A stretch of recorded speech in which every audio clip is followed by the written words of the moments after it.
Halo Sobat Negarawan Muda, di video ini kita akan membahas topik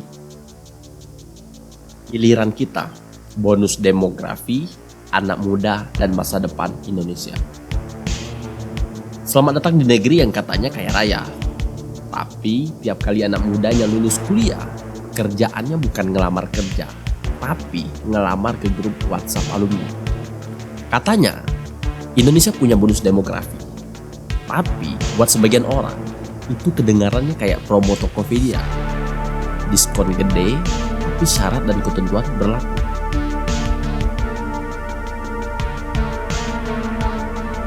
Serius nih, bonus demografi itu beneran nyata.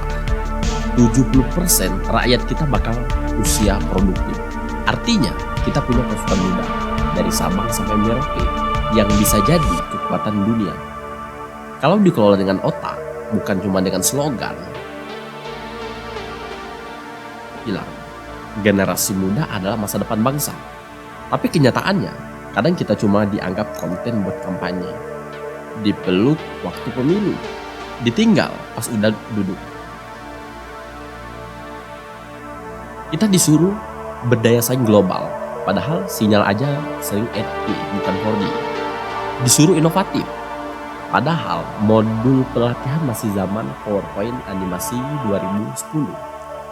Disuruh cinta tanah air, tapi pas minta beasiswa, suruh ngisi 17 form manual dan minta surat RT. Tapi tunggu dulu. Walau negara kadang lupa, anak mudanya nggak lupa. Yang lupa janji, bukan kita. Yang lupa bangun sekolah di pelosok, bukan kita. Yang lupa anak petani bisa jenius juga, bukan kita. Ini giliran kita, bukan giliran duduk manis nunggu subsidi. Tapi giliran turun tangan, ngotori kaki dan mikir pakai kepala sendiri. Indonesia itu bukan cuma Jakarta, bukan cuma yang viral, tapi juga desa-desa yang jaringannya susah tapi semangatnya sinyal penuh. Indonesia nggak kekurangan SDM, yang kurang itu SDM yang benar-benar dipekerjakan, bukan dijanjiin kerja. Indonesia nggak kekurangan inovasi, yang kurang itu sinyal stabil, anggaran riset, dan kebijakan yang nggak berubah tiap menteri ganti. Bangsa ini terlalu besar untuk diserahkan pada generasi yang cuma bisa nostalgia. Saatnya yang muda bicara, bekerja dan berdiri tegak. Bukan buat jadi buzzer, tapi buat jadi penentu sejarah. Ini giliran kita. Kalau kita diam, yang berisik pasti tetap yang salah. Kalau kita pasrah, masa depan cuma jadi lelucon politik. Tapi, kalau kita jalan, Indonesia bisa berlari.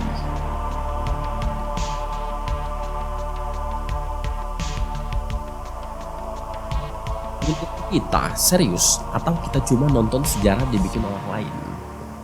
Indonesia katanya dapat bonus demografi. Anak mudanya malah dapat bonus overthinking, anxiety, sampai langganan job street yang nggak pernah dibalas. Kita disuruh jadi generasi inovatif dan digital. Tapi waktu sekolah, yang diajarin masih cara membuat surat lamaran kerja manual dengan tinta biru di kertas folio bergaris. Sementara dunia luar udah pakai AI, kita masih disuruh latihan ngetik 10 jari di Microsoft Word bergugu. Anak muda disuruh jangan apatis, tapi tiap kali ikut ngomong dibilang masih hijau, jangan banyak bacot. Lah, terus kapan matang? Nunggu kayak bapak-bapak DPR yang debatnya isinya cuma volume suara, bukan volume ide. Nasionalisme anak muda zaman sekarang beda. Bukan cuma hafal Pancasila, tapi juga hafal cara ngelawan disinformasi. Dulu semangat 45, sekarang semangat 45 tab terbuka buat cari peluang freelance. Sambil dengerin podcast motivasi dan buka Shopee Flash Sale. Kita pengen pendidikan yang merata, tapi kadang di lapangan masih ada guru honorer yang ngajarnya 3 sekolah, naik motor pinjaman, gaji telat 3 bulan. Tapi kalau pengadaan seragam ASN cepat, seragam baru, padahal kerja masih pakai mindset lama. CPNS tuh udah kayak The Hunger Game lokal. Ribuan anak muda rebutan 5 kursi buat kerja di instansi yang dibilang kurang SDM, tapi penuh kolam titipan.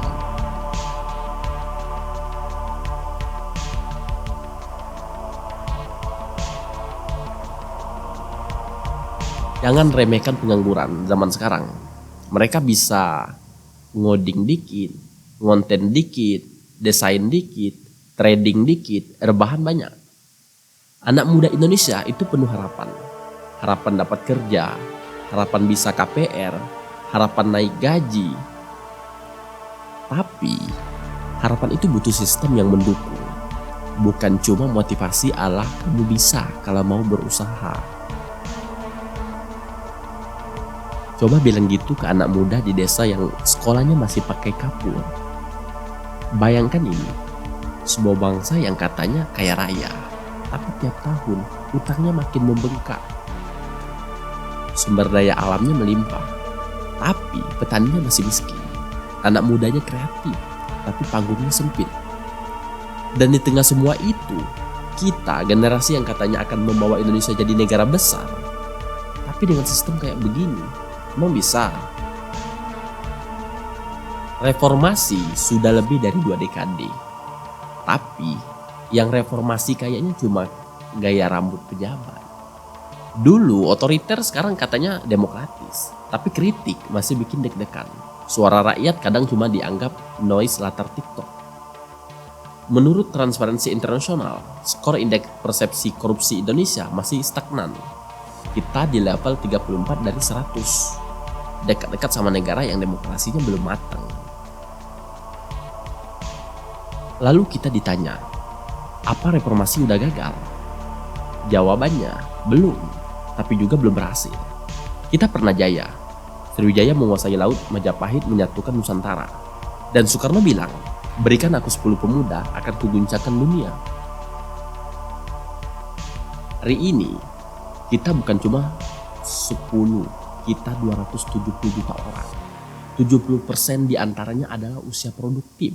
Bonus demografi katanya. Tapi bonus itu bisa jadi beban kalau sistemnya masih tambal sulam. Ini bukan lagi tentang siapa yang salah.